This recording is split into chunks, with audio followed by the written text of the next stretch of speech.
Now, you may remember Northwest Airlines Flight 85, which suffered from a major rudder malfunction. It was a scheduled flight in 2002 from Detroit to Tokyo Narita on a Boeing 747-400, where suddenly this happened. The aircraft took a dramatic roll to the left. Yes, the aircraft took a dramatic roll to the left because, as you can see right here, the lower rudder surface had a hard over. As you can see, the lower left surface of the rudder was deflected all the way to the left. That was because of a fatigue crack in the power control module. Practically, the lower rudder control module cast housing had been broken. And so what they had to do to fly to the nearest airport was steer the other rudder all the way to the right to kind of make this airplane fly properly. And this got me thinking, how hard can a rudder hard over be? I mean, we can very much simulate that here in the X-Plane Flight Simulator. Right now, the rudder works. We can go to failures, we can go to control surfaces, and we can go max left, and we can put the rudder 1 surface to full left right here. Come on, do that. Okay. And it still works.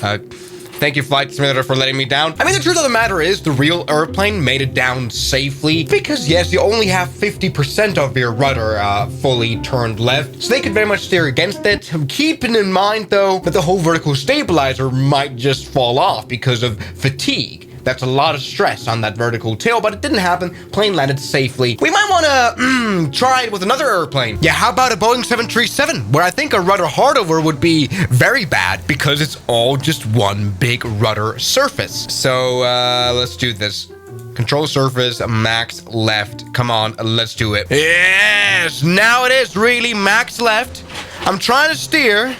You can hear me steer. Doesn't work, and that's exactly what I wanted to have. Finally works. Look, rudder pedals makes no difference. And this is going to cause us trouble, especially for taking off. I wonder if we're able to fly at all. Probably not. Probably just going to veer off the runway. This is why it's important to, before takeoff, check whether all your flight control surfaces work. Because if they don't, we will probably end up flying off the runway here. I'm trying to steer against our rudder, fully deflecting to the left by using a bit of those brakes. I'm braking quite a bit on the right brakes right here, and you can see that right now because those brakes are already on fire. And we're gonna overrun.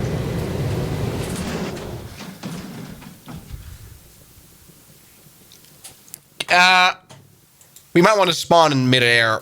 Okay, let's try that again. Oh no! Rudder surface fully deflected to the left. Oh no, no, no! Oh yeah! Oh! Whoa! Whoa! Whoa! Whoa! Whoa! Whoa! Whoa! Whoa! Whoa!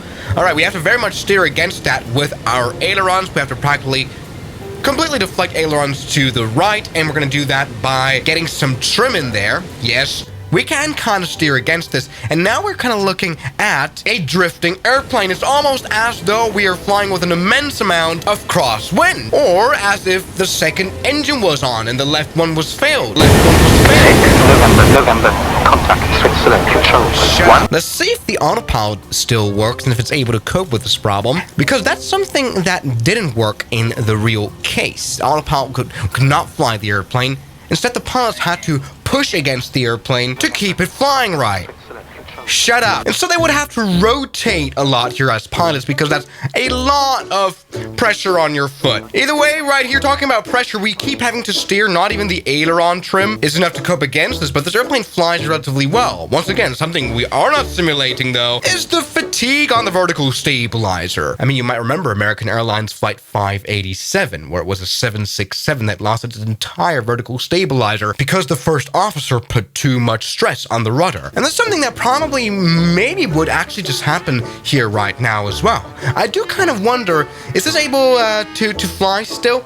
I mean, we're flying quite all right, but I mean, it's scary to fly without any rudder at all as well. The yaw control is very important, especially when it comes to landing. Like, we're very barely able to make a turn at all. Look, this is fully steering to the right. This airplane has become very hard to maneuver, so I wonder now, are we going to be able to land? Probably not very well, but we're under rider delivery, so this will be no trouble. I could imagine, though, that fighting against this airplane with a big yoke of the 737 could also be quite exhausting. Once again, since the autopilot has become completely unfunctional. Like, it's absolutely useless. Look, it's just, if I just let go of the controls, let the autopilot fly, this airplane will just end up dying, and this is kind of the biggest danger, because a full rudder deflection out of nothing doesn't just happen normally. Shut up, autopilot. Anyway, what a messy arrival. We're not going to come in for the airport from this side. Come on, let's put the landing gear down right now. At least all the other things on our airplane is operative. Very important, because we're not coming in for a landing. Now, I kind of wonder, what should you do in this case? Should you fly a little bit faster? Because when you land a bit faster, I guess the rudder becomes less effective, or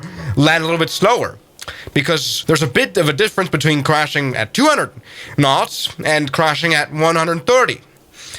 I probably would say it in some sort of pilot operating manual, but I do not care. Let's come in for a landing right now. We're actually looking pretty good. It's going to be pretty hard, though, to get the center line just right. Let's keep this plane at 145 knots. It would be probably very unergonomic now to hold the yoke like this all the time. All right, there it is. Our runway coming up.